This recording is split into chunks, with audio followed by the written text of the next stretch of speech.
ধূমপান স্বাস্থ্যের পক্ষে ক্ষতিকর, এতে ক্যান্সার হয়।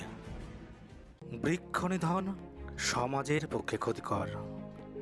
গাছ লাগান, প্রাণ বাঁচান।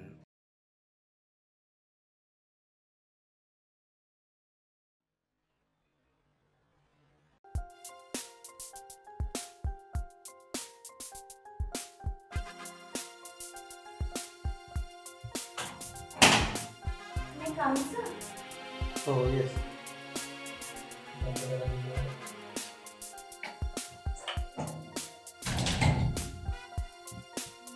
স্যার হুম, এই ফাইলটা একটু দেখবেন? কেন কি হয়েছে? না মানে আমি না ফাইলটাকে বুঝতে পারছি না। একবার বলুন তাই। ঠিক আছে, দাও দেখে দিচ্ছি। আচ্ছা স্যার দেখুন না, এই জায়গাটা ঠিক আমি বুঝতে পারছি না, জায়গাটা কি হবে। দেখুন এখানে একটু হচ্ছে। স্যার দেখুন না, এই জায়গাটা দেখুন।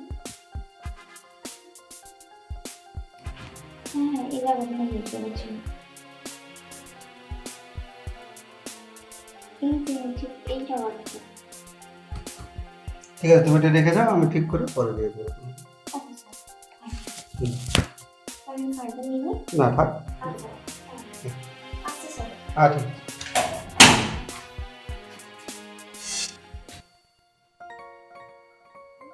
অনু এখন কেমন লাগছে তো? একই রকম। কোথাও বেরোচ্ছি নাকি? হ্যাঁ, একটু মার্কেটে যেতে হবে। বলছিলাম তোমার কিছু লাগবে নাকি? না মানে বলছিলাম ওষুধগুলো আনতে হবে। কি ব্যাপার? ওষুধ শেষ হয়ে গেছে? কই, আমাকে কিছু বলোনি তো? আর অর্চনাও তো কিছু বলেনি যে ওষুধ শেষ হয়ে গেছে। আমি অর্চনাকে বলতে বারণ করেছিলাম আর কি, ওষুধ খেতে না আমার আর ভালো লাগে না। খবরদার, খবরদার ওই কথা বলবে না। তাছাড়া ডাক্তার তো বলেই দিয়েছে আমি আর বেশি দিন বাঁচবো না। খবরদার অনু, ভুলেও তুমি এই কথাটা মুখে আনবে না। তোমাকে ছাড়া আমার কি হবে বলো? আমাদের ছেলের কি হবে? সেটার কথা ভালো জানি তো, বড্ড কষ্ট হয়। তোমাকে কোনো চিন্তা করতে হবে না, আমি আছি না। আরে ছেলের কথা ভেবেই তো তোমাকে বাঁচতে হবে, ছেলের জন্য তোমাকে বাঁচতে হবে। খবরদার, খবরদার মুখে আর ওই কথাটা মুখেই আনবে না, ঠিক আছে? তোমাকে তোমাকে তোমার ছেলের জন্য বাঁচতে হবে, আমার জন্য বাঁচতে হবে। হ্যাঁ, একদম চিন্তা করবে না, কেমন? আমি আসার সময় ওষুধগুলো নিয়ে আসবো, কেমন? এখন আমি আসি, ঠিক আছে? একদম চিন্তা করবে না, ঠিক আছে? হ্যাঁ, ঠিক তো? একদম চিন্তা করবে, আমি যাবো আর আসবো, কেমন?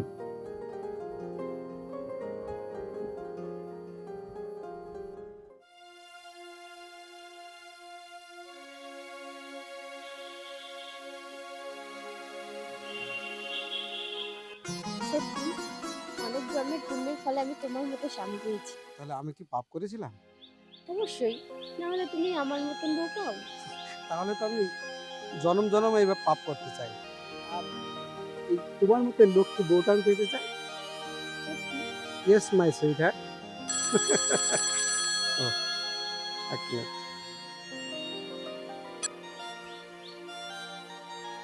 হ্যালো, হ্যাঁ হ্যাঁ,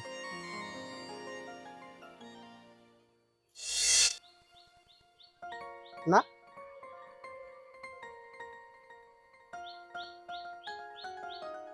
ও হ্যাঁ হ্যাঁ হ্যাঁ, এক্ষুনি। আচ্ছা আচ্ছা,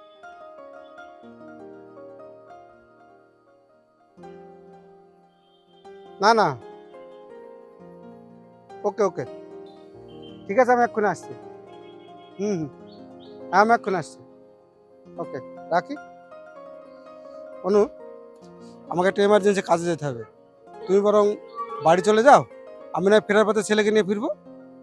আচ্ছা তাহলে আমি বাড়ি যাচ্ছি, হ্যাঁ। তুমি ছেলেকে নিয়ে এসো। সত্যি নাইস, ঠিক আছে।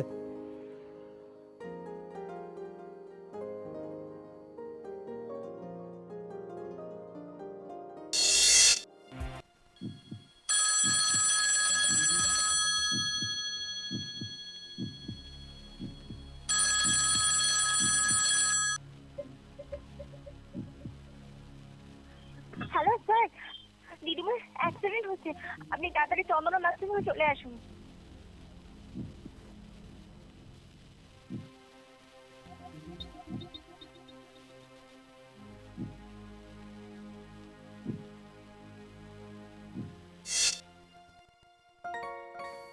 অর্চনা, তুই অর্চনা, আমার মোবাইলটা দিয়ে যা না রে। ম্যাম আসবো? একটু সব না, আয় আয় বস। শরীরটা ঠিক লাগছে? আর কি? তোকে না কতবার বলেছি আমাকে ম্যাম বলবি না, আমরা তো ছোটবেলাকার বান্ধবী বল। আচ্ছা বাবা, ঠিক আছে ঠিক আছে, আর তোকে ম্যাম বলবো না। আচ্ছা এবার বল তো, তোর শরীরটা কেমন লাগছে? ওই একই রকম, দুদিন বাদে তো। বলেছি না, খবরদার এরকম কথা বলবি না। আর তুই এত চিন্তা করিস কেন রে? আমি আছি তো, তুই কেন এত চিন্তা করবি? তোর উপরে তো আমার কত ভরসা রে।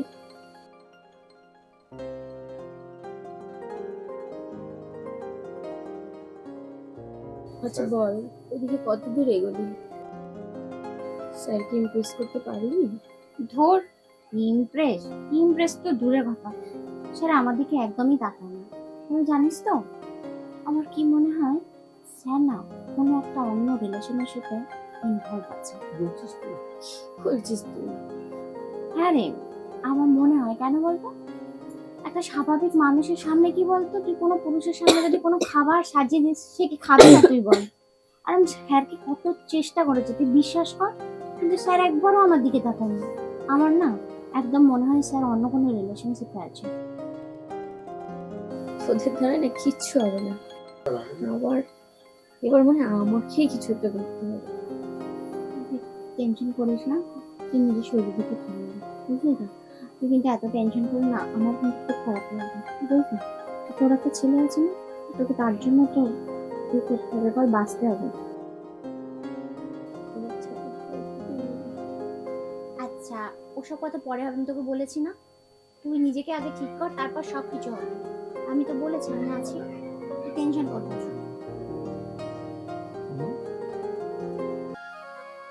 খবরদার আমার কাছে আসবে না।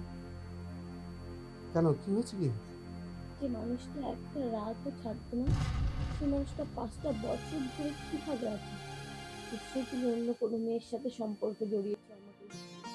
অনু, স্টপ স্টপ।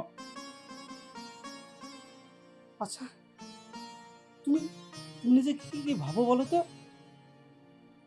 আমি একজন চরিত্রহীন? না অনু, না। একটা কথা কি জানো, মানুষ হচ্ছে অভ্যাসের দাস। মানুষকে সব পরিস্থিতি মানিয়ে নিতে হয়।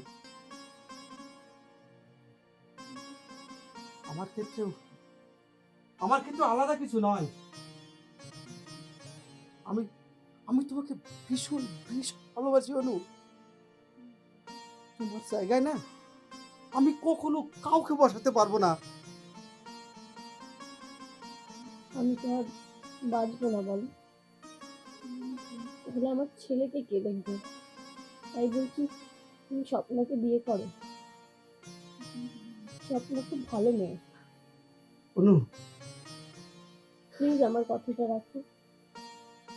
জানি অনু, একটা কথা কি জানো, আমি স্বপ্নকে বিয়ে করতে পারতাম, কিন্তু স্বপ্নকে তো আমি সেভাবে কোনোদিন সেই চোখে দেখিও নি। আর তারপর আমাদের ছেলে স্বপ্নকে কোনোদিন মা বলে মেনে নেবে? আমাকে তুমি ক্ষমা করো, আমি কিন্তু ভুল বলছিলাম, তবুও বলছি তুমি স্বপ্নকে বিয়ে করো। তাছাড়া আমাদের ছেলে স্বপ্নকে খুব পছন্দ করে। প্লিজ প্লিজ তুমি চুপ করো, আমি আর সইতে পারছি না, তুমি চুপ করো।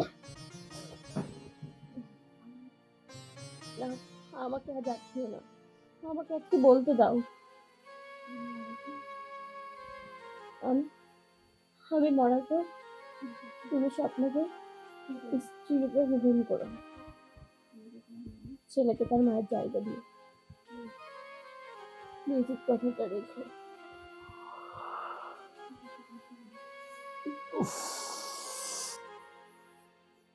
স্টপ। ঠিক আছে, ঠিক আছে, তুমি কষ্ট করো না। আমি আমি আমি আমি কথা দিচ্ছি, আমি কথা দিচ্ছি, আমি স্বপ্নকে স্ত্রী বলে গ্রহণ করব। এবার এবার এবার তুমি শান্ত হও। বলতে যাও মিথ্যে আমাকে ডাকছে। ও কথা বলে না, তুমি শান্ত হও। আমার ভীষণ কষ্ট হচ্ছে, বুকে যন্ত্রণা হচ্ছে। বলো